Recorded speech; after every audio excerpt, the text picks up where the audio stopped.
একটি হারানো বিজ্ঞপ্তি আমাদের দেশে যে মানবতার ফেরিওয়ালাগুলো ছিল তাদেরকে আর খুঁজে পাওয়া যাচ্ছে না।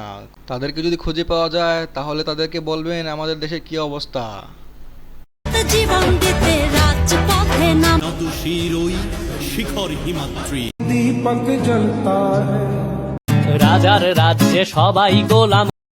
বাইরের দেশে কন্টেন্ট ক্রিয়েটর দাউদ কিম ও আর্জেন্টিনার এই ভদ্রলোক যদি বুঝতে পারে যে বাংলাদেশে কি হচ্ছে, তাহলে আমাদের দেশে কন্টেন্ট ক্রিয়েটররা কি করছে, তারা কি কিছু দেখছে না, কিছুই বুঝতে পারছে না, তারা কেন কিছু বলছে না?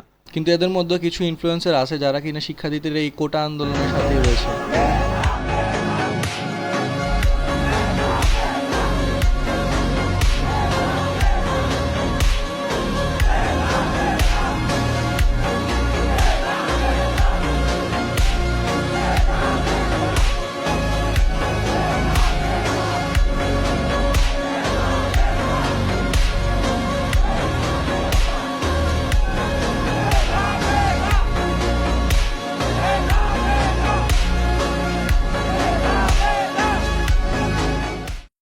আর ভাইরা, তোমরা এটা মনে করো না যে কোটা আন্দোলনে যদি তোমরা সফল হয়ে যাও তারপরে যে তোমরা ঠিকভাবে চাকরি পাবা, ওইটা কিন্তু না। কোনো একটা চাকরি নিতে গেলে অবশ্যই তোমাদেরকে আগে ঘুষ দিতে হবে, তারপরে তোমরা চাকরি পাবা। আমার কথায় কেউ মন খারাপ করবে না ভাই, বাংলাদেশের সিস্টেমে এটা। 1952 সালে ভাষার জন্য জীবন দিতে হয়েছিল, আর এখন 2024 সালে আইসা কোটার জন্য জীবন দিতে হইতেছে।